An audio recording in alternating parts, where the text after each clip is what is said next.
नमस्कार दोस्तों, मैं हूं द यूपीएससी वाली। आप सभी का स्वागत है। क्या आप जानते हैं कि हजारों साल पहले लोग क्या खाते थे, कहाँ रहते थे और हमें आज उनके बारे में कैसे पता चलता है? अगर आप यूपीएससी या किसी भी अन्य गवर्नमेंट एग्जाम की तैयारी कर रहे हैं तो इतिहास को रटना नहीं बल्कि उन्हें समझना जरूरी है। आज मेरे इस चैनल पर यह पहला वीडियो है। मेरा लक्ष्य है यूपीएससी के कठिन विषयों को इतना सरल बना देना कि छोटे बच्चे भी उसे समझ सकें। इस चैनल पर हम एनसीईआरटी से लेकर स्टैंडर्ड बुक जैसे एम लक्ष्मीकांत तक सब कुछ कवर करेंगे, वो भी गहराई से और एमसीक्यू के साथ। आज हम शुरुआत कर रहे हैं न्यू से, यानी क्लास 6 की एनसीईआरटी। क्या, कहाँ, कैसे और कब। अक्सर स्टूडेंट इस चैप्टर को छोटा समझकर छोड़ देते हैं, लेकिन यूपीएससी के नज़रिए से देखें तो इतिहास जानने के स्रोत यहीं से शुरू होते हैं। तो चलिए अपनी कलम और नोटबुक उठा लीजिए और शुरू करते हैं आज का सफ़र। आज हम क्लास 6 की एनसीईआरटी को शुरू करने जा रहे हैं, जिसमें टोटल 8 चैप्टर है और 2 परिशिष्ट है, जिसमें से आज हम पहला चैप्टर करेंगे सौरमंडल में पृथ्वी।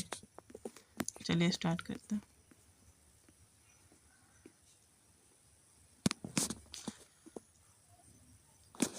सूर्यास्त के बाद आकाश को देखना कितना अच्छा लगता है। आसमान में पहले 1 या 2 चमकते बिंदु ही दिखते हैं, लेकिन बाद में इनकी संख्या बढ़ती जाती है। आप उनकी गणना नहीं कर सकते। संपूर्ण आकाश छोटी छोटी चमकदार वस्तुओं से भर जाता है, जिनमें से कुछ चमकीले होते हैं एवं कुछ धुंधले। ऐसा प्रतीत होता है मानो आकाश में हीरे जड़े हों। इनमें से कुछ टिमटिमाटे प्रतीत होते हैं, लेकिन अगर आप उनको ध्यान से देखेंगे तो आप पाएंगे कि इनमें से कुछ की टिमटिमाहट अन्य से अलग है। ये बिना किसी टिमटिमाहट के चंद्रमा के समान चमकते हैं। इन चमकीली वस्तुओं के साथ आप लगभग प्रतिदिन चंद्रमा को भी देखते हैं। यह अलग अलग समय पर अलग आकार तथा अलग स्थितियों में दिखाई पड़ता है। आप पूर्ण चंद्र को लगभग 1 महीने में एक बार देख सकते हैं। यह पूर्ण चंद्रमा वाली रात या पूर्णिमा होती है। 15 दिन के बाद आप इसे नहीं देख सकते। यह नए चंद्रमा की रात्रि या अमावस्या होती है। ऐसी रात में अगर आसमान साफ है तो आप आसमान का अवलोकन अच्छी तरह से कर सकते हैं। क्या आपको इस बात पर आश्चर्य नहीं होता कि हम दिन के समय चंद्रमा एवं इन सभी छोटी चमकीली वस्तुओं को क्यों नहीं देख पाते हैं? ऐसा इसलिए है क्योंकि सूर्य के अत्यधिक तेज प्रकाश के कारण रात के समय चमकने वाली वस्तुओं को हम दिन में नहीं देख पाते हैं। सूर्य, चंद्रमा तथा वे सभी वस्तुएं जो रात के समय आसमान में चमकती हैं खगोलीय पिंड कहलाती हैं। कुछ खगोलीय पिंड बड़े आकार वाले तथा गर्म होते हैं। ये गैसों से बने होते हैं। इनके पास अच्छी ऊष्मा तथा प्रकाश होता है, जिसे वे बहुत बड़ी मात्रा में उत्सर्जित करते हैं। इन खगोलीय पिंडों को तारा कहते हैं। सूर्य भी एक तारा है। रात के समय चमकते हुए अनगिनत तारे सूर्य के समान ही हैं, लेकिन हमसे बहुत अधिक दूर होने के कारण हम लोग उनकी ऊष्मा या प्रकाश को महसूस नहीं करते हैं तथा वे अत्यंत छोटे दिखाई पड़ते हैं। आपने अवश्य ध्यान दिया होगा कि कुछ दूरी से देखने पर सभी वस्तुएं छोटी दिखाई पड़ती हैं। अत्यधिक ऊंचाई पर उड़ रहा हवाई जहाज कितना छोटा दिखाई देता है। रात्रि में आसमान की ओर देखते समय आप तारों के विभिन्न समूहों द्वारा बनाई गई विविध आकृतियों को देख सकते हैं। ये नक्षत्र मंडल कहलाते हैं। अर्सा मेजर या बिग बियर इसी प्रकार का एक नक्षत्र मंडल है। बहुत आसानी से पहचान में आने वाला नक्षत्र मंडल है।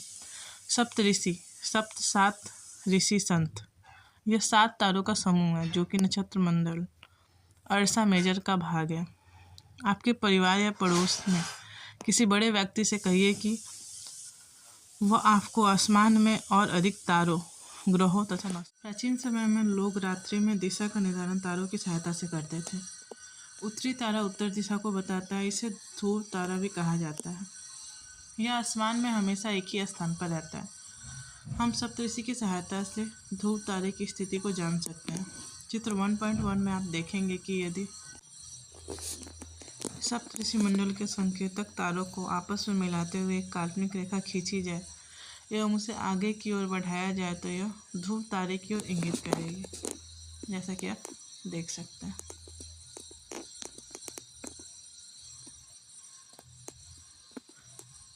कुछ खगोलीय पिंडों में अपना प्रकाश एवं ऊष्मा नहीं होती है। वे तारों के प्रकाश से प्रकाशित होते हैं। ऐसे पिंड ग्रह कहलाते हैं। ग्रह जिसे अंग्रेजी में प्लैनेट कहते हैं, ग्रीक भाषा के प्लेनेटाई शब्द से बना है, जिसका अर्थ होता है परिभ्रमक अर्थात चारों ओर घूमने वाले। पृथ्वी जिस पर हम रहते हैं एक ग्रह है। यह अपना संपूर्ण प्रकाश एवं ऊष्मा सूर्य से प्राप्त करती है, जो पृथ्वी के सबसे नज़दीक का तारा है। पृथ्वी को बहुत अधिक दूरी से जैसे चंद्रमा से देखने पर यह चंद्रमा की तरह चमकती हुई प्रतीत होती है।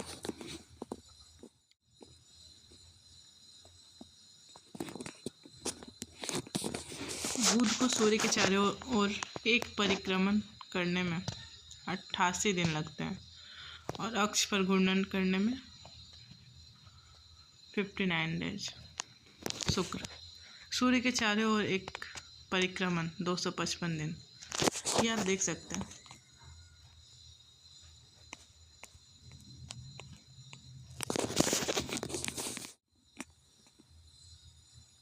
आसमान में दिखने वाला चंद्रमा एक उपग्रह है। यह हमारी पृथ्वी का सहचर है तथा इसके चारों ओर चक्कर लगाता है। हमारी पृथ्वी के समान 7 अन्य ग्रह हैं जो सूर्य से प्रकाश एवं ऊष्मा प्राप्त करते हैं। उनमें से कुछ के पास अपने चंद्रमा भी है। सौरमंडल, सूर्य 8 ग्रह, उपग्रह तथा कुछ अन्य खगोलीय पिंड जैसे क्षुद्र ग्रह एवं उल्का पिंड मिलकर सौरमंडल का निर्माण करते हैं। उसे हम सौर परिवार का नाम देते हैं, जिसका मुख्य सूर्य है।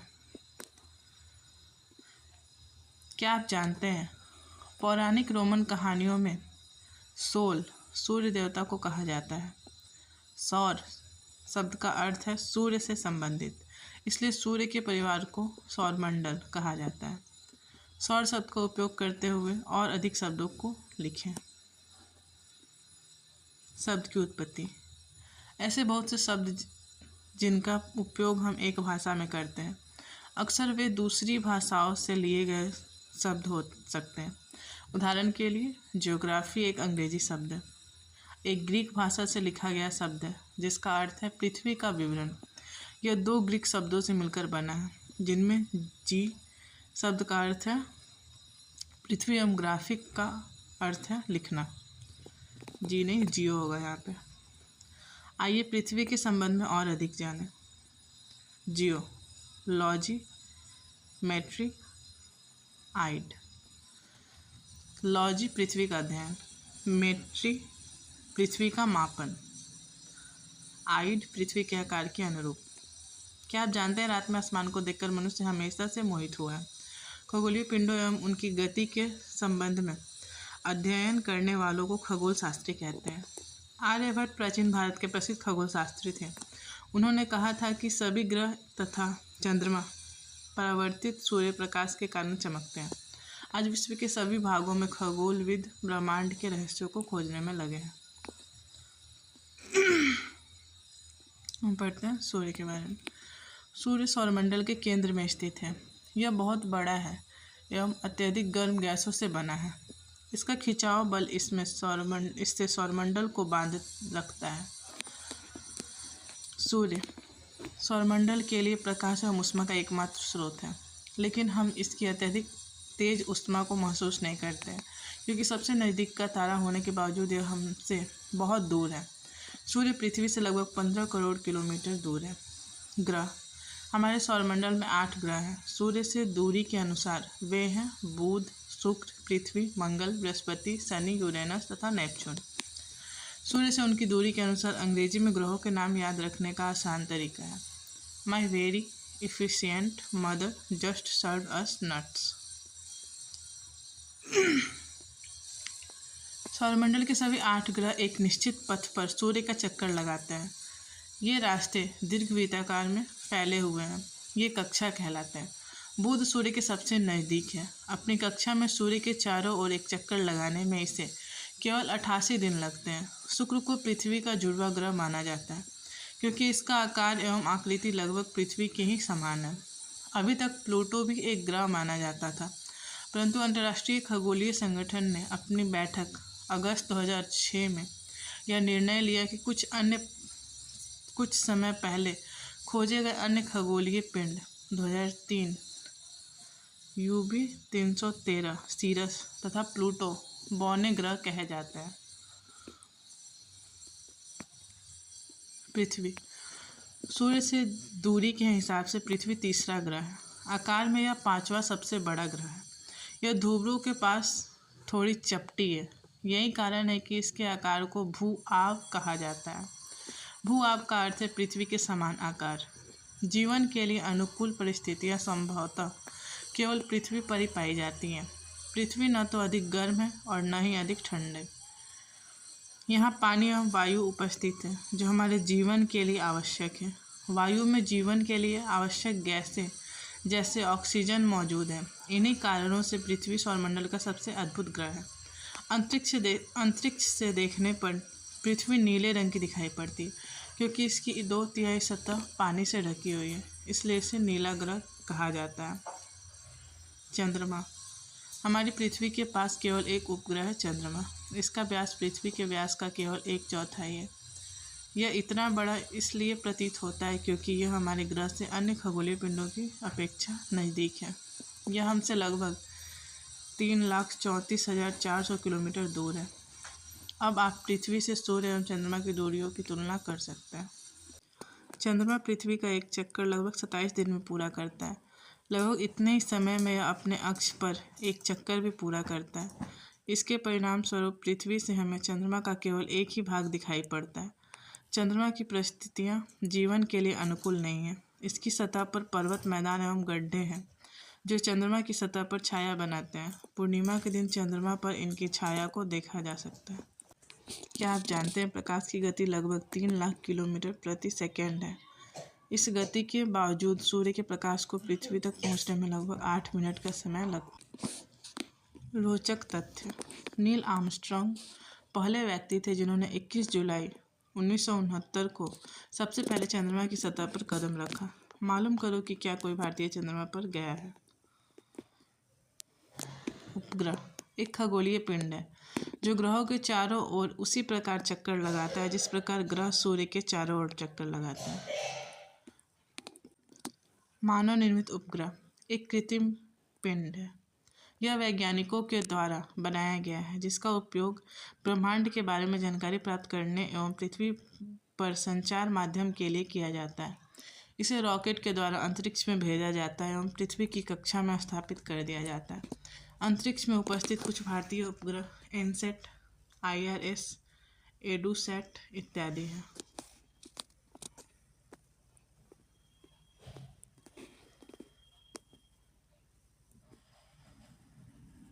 क्षुद्र ग्रह तारों, ग्रहों एवं उपग्रहों की अतिरिक्त असंख्य छोटे पिंड भी सूर्य के चारों ओर चक्कर लगाते हैं। इन पिंडों को क्षुद्र ग्रह कहते हैं। ये मंगल एवं बृहस्पति की कक्षाओं के बीच पाए जाते हैं।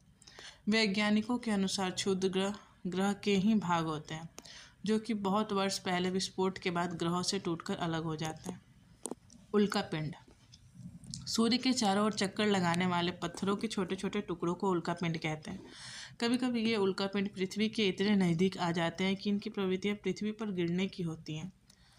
इस प्रक्रिया के दौरान वायु के साथ संघर्ष होने के कारण ये गर्म होकर जल जाते हैं। फलस्वरूप चमकदार प्रकाश उत्पन्न होता है। कभी कभी कोई उल्का पूरी तरह जले बिना पृथ्वी पर गिरती है जिससे धरातल पर गड्ढे बन जाते हैं। क्या आपने तारों वाले खुले आकाश में एक ओर से दूसरी ओर तक फैली चौड़ी सफ़ेद पट्टी की तरह एक चमकदार रास्ते को देखा है? यह लाखों तारों का समूह है। यह पट्टी आकाशगंगा मिल्की वे है। हमारा सौरमंडल इस आकाशगंगा का एक भाग है। प्राचीन भारत में इसकी कल्पना आकाश में प्रकाश की एक बहती नदी से की गई है। इस प्रकार इसका नाम आकाशगंगा पड़ा था। आकाशगंगा करोड़ों तारों, बादलों तथा गैसों की एक प्रणाली है। इस प्रकार की लाखों आकाशगंगाएं मिलकर ब्रह्मांड का निर्माण करती हैं। ब्रह्मांड की विशालता की कल्पना करना अत्यधिक कठिन है। वैज्ञानिक अभी भी इसके बारे में अधिक से अधिक जानकारी एकत्र करने में जुटे हैं। इसके आकार के संबंध में हमें कोई जानकारी नहीं है, लेकिन फिर भी हम जानते हैं कि हम सभी इसी ब्रह्मांड का हिस्सा हैं। क्या आप ब्रह्मांड के साथ अपना संबंध बता सकते हैं? आप पृथ्वी पर हैं तथा पृथ्वी सौरमंडल का एक भाग है। हमारा सौरमंडल आकाशगंगा मिल्की वे का एक भाग है जो ब्रह्मांड का हिस्सा है। ब्रह्मांड से जुड़े इस तथ्य पर विचार की। तो ये था हमारा आज का पहला चैप्टर। उम्मीद है आपको समझ आया होगा कि इतिहास बोझ नहीं बल्कि एक दिलचस्प कहानी है। अगर आपको मेरे पढ़ाने का तरीका पसंद आया तो इस वीडियो को लाइक करें और सब्सक्राइब बटन जरूर दबाएं ताकि कल की क्लास चैप्टर 2 आप मिस ना करें। आपके कोई भी सवाल हो तो नीचे कमेंट बॉक्स में पूछें। मिलते हैं अगले वीडियो में, तब तक के लिए मेहनत करते रहिए। जय हिंद।